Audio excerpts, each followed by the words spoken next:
A North Carolina megachurch saying that there will be no more in-person services until a safe vaccine is developed where people can safely come back to the church. I'm going to get into this, guys, and I may go off on a rant, so stick with me. Before I go any further, I got to give a special shout out here to Heriberto, who recently became a $5 patron helping to support the channel. Thank you so much, Heriberto. And for you guys watching me right now, if you would like to help support what I do in my ministry, you could do so, patreon.com/conservativetruth. That link in the description will also get you access to over 20 exclusive podcasts where I talk more about sensitive information. You get the alerts for anything that goes out on Patreon, unlike YouTube, where you will not be alerted for all the videos that I put out. Even if you have that bell selected, because YouTube doesn't like me, but I know you guys like me. So when you get done watching me here, browse back, check what you missed. Please like this video, share it, hit the bell, subscribe, and I wear the glasses because I'm blind. Now, let's get into the situation here. World Overcomers Christian Church. This is the 15,000 seat megachurch there in North Carolina. On Thursday, the lead pastor, Andy Thompson, making the announcement that the church would not be holding any more in-person services until a safe vaccine can be developed for corona. Now, they haven't been holding in-person services anyway. They moved to online services, after March when this whole thing first began. But Thompson saying here in the statement that he goes, I know when people are going to come back to the church, they're going to want to greet each other, they're going to want to hug each other, they're going to want to shake hands. That needs to be done in a safe manner. And for him, he says that that is a vaccine. So basically what he's saying here is that anybody who wants to attend the church, once the vaccine is out, would have to be vaccinated. Now, he didn't use those words, but I mean, that's what he's alluding to here. What else could it possibly mean? You're literally going to have people coming up to the doors of the church, and they will have to provide some kind of proof that they have received a vaccination in order to safely enter the church. I'll get back to that here in a second. He also said something that I thought was very telling here during this interview that he gave. And he said that for those other churches in North Carolina that are currently already running in-person service, he goes, every time I hear that, I advise them not to do so. I advise them you might want to rethink that strategy, because you don't want to be responsible for those people to get corona. You're going to have to do contact tracing. He said, well, at least you should.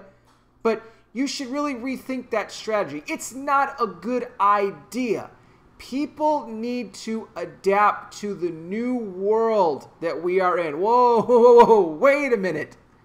Adapt to the new world? As in the new world order? You see those key words you got to look for with what these so-called pastors are saying. New world. There's no new world to me. I don't know about to you guys, but a new world, right? Where now this World Overcomers Christian Church is now going to require all of their members of the congregation to come in with a vaccine to safely enter the church. Now, what's to say that Mr. Thompson here wouldn't then endorse the mark of the beast? Because we know that'll be the next thing, right? That vaccine will somehow be linked to the official mark, however they end up doing that. But this is dangerous. This isn't a pastor, ladies and gentlemen. This is not a pastor. He is someone that is all buying into this. He says the whole reason he came up to this conclusion is because all the reports now, the new clusters that are especially being found in houses of worship. He buys into it. He buys into the lies. And you got to think, for a congregation of 15,000 members, how many of them are going to buy into this? I hope many of them don't. And see this statement that he's made here, and they run for the hills and don't ever come back to a church like that ever again. Any church that is saying, requiring that you have a vaccine before you enter their doors, you run as fast as you can from that church. That is not a house of God. That is a house where they have allowed Satan to come in and dwell. It's a deception, and they're fooling you by their title of calling themselves a pastor, all in the name of public health. It sounds to me just like what the media would be telling you, right? Just like what the Democrats would be telling you, right? We want to be safe. We want to protect people. We're not going to hold an in-person service until a vaccine is out. Wow. Really? Really? No faith in God, faith in a vaccine is what this pastor is putting his faith into. for anybody that attends World Overcomers Christian Church, I'd love to hear from you.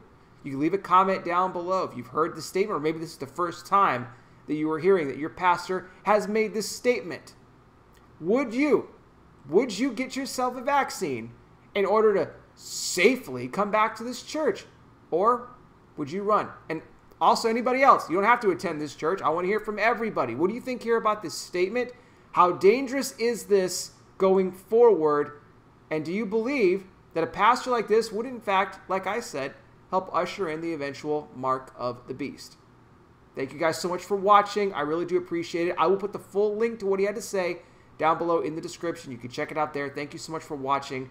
I'll be back with more. You guys take care. Please be safe out there. God bless each and every single one of you, and I'll talk with you soon.